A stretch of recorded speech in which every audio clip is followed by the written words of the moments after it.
हरिओम. लाओत्सेचा ताओबोध. योगदास श्री जयगणेश जोशी यांचे प्रवचन. Pursuit of knowledge. Without stepping outside one's doors, one can know what is happening in the world. Without looking out of one's windows, one can see the Tao of heaven. The farther one pursues knowledge, the less one knows. Therefore, the sage knows without running about, understands without saying, accomplishes without doing. ज्ञानबोधाचा मागोवा.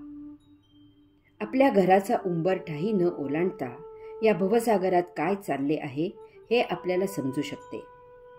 आपल्या खिडकीतून बाहेर न डोकावता योगधामी असलेल्या ताओचा दर्शन योग प्राप्त होऊ शकतो.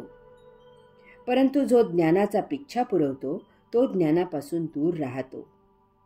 म्हणून योगी इकडे तिकडे धावाधाव न करता सर्व काही जाणतात, न पाहता उमजतात, कृती न करता साध्य सिद्ध करतात.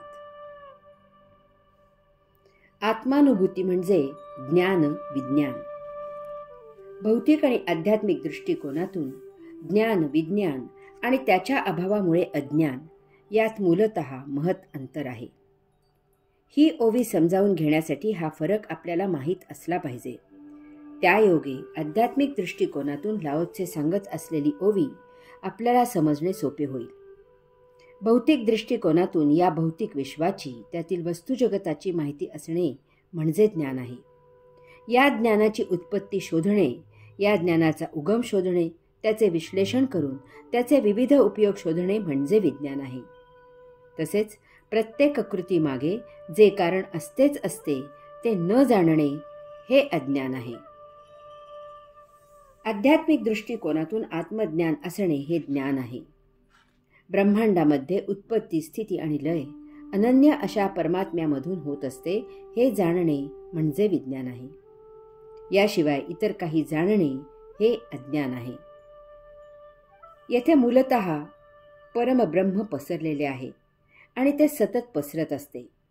या परब्रह्माच्या शक्तीला परम आत्मा असे म्हणतात. येथे परब्रह्म परमात्म्याशिवाय अन्य काहीही नाही. येथे परब्रह्म परमात्म्यामधून विश्वे निर्मित होत असतात. ती परब्रह्म परमात्म्यामुळे यथाकाळ टिकतात आणि त्यानंतर परब्रह्म परमात्म्यात विलीन होतात. असे ब्रह्मांडात उत्पत्ती, स्थिती, लय सतत सुरूच असते. ही परमात्म्याची अद्भुत लीला आहे. अशा प्रकारे या विश्वात विश्वासह येथील तमाम वस्तू जगतात आत्मा व्यापलेला आहे. या विश्वात काही ग्रहांवर परमात्म्यामधून पंचमहातत्वे निर्माण झाली आहेत.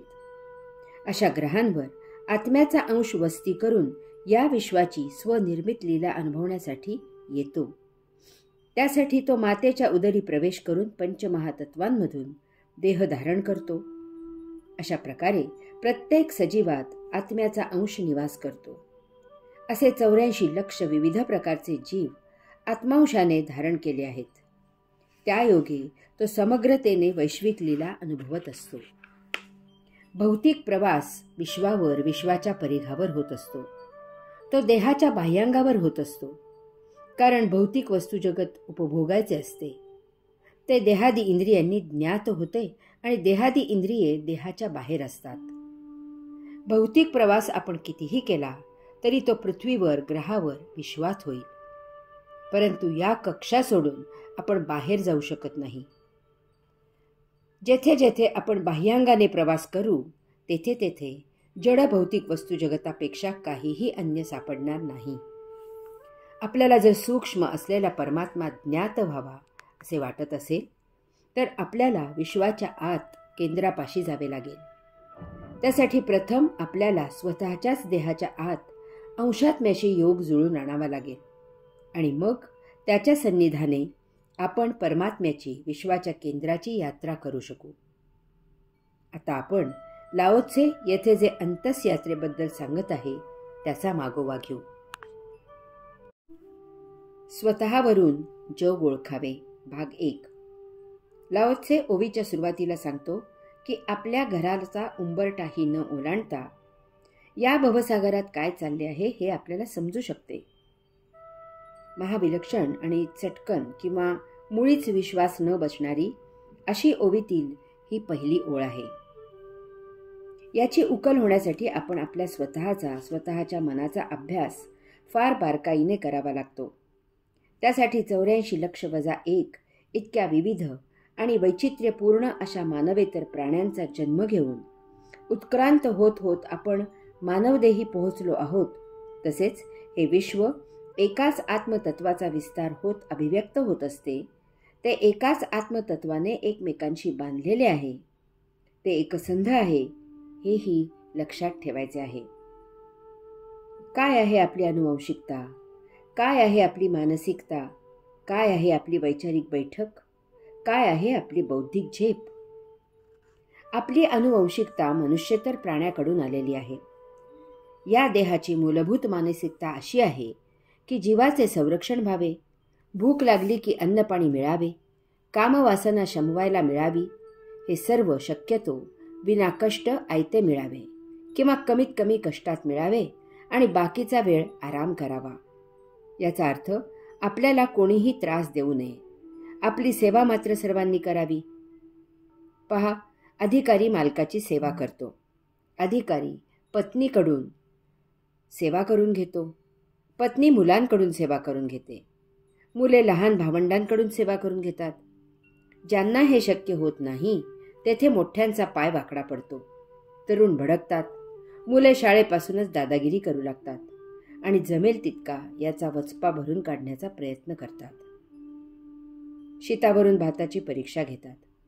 सिनेमाच्या जाहिरातीसाठी ट्रेलर दाखवतात.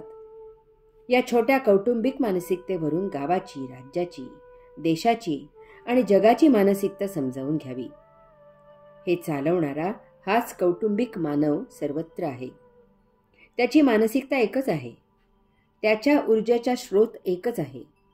त्याची सर्वतोपरी बांधिलकी एकाच वंश परंपरेने आलेली आहे. तोच राज्य चालवत आहे, तोच देश चालवत आहे आणि तोच जग चालवत आहे. यामुळे तुम्हाला जन्माला आल्यापासून आजपर्यंत एकही नवीन बातमी वाचायला मिळालेली नाही, एकही नवीन घटना पाहायला मिळालेली नाही, एकही गोष्ट नवीन ऐकायला मिळालेली नाही. फक्त स्थळ जागा बदलते, पात्र माणसे बदलतात, तऱ्हा पद्धत बदलते. मूळ ढाचा, मूळ पाया, मूळ तत्व, मूळ भूमिका तीच राहते. तपशिलात किंचित फरक असतो. सजावट जरा निराळी असते. व्यक्त करण्याची पद्धत बदलते इतकेच. एरवी नाटक, कथानक, घडामोड, उलाढाल, प्रसंग, गोष्ट, हकीकत तीच असते.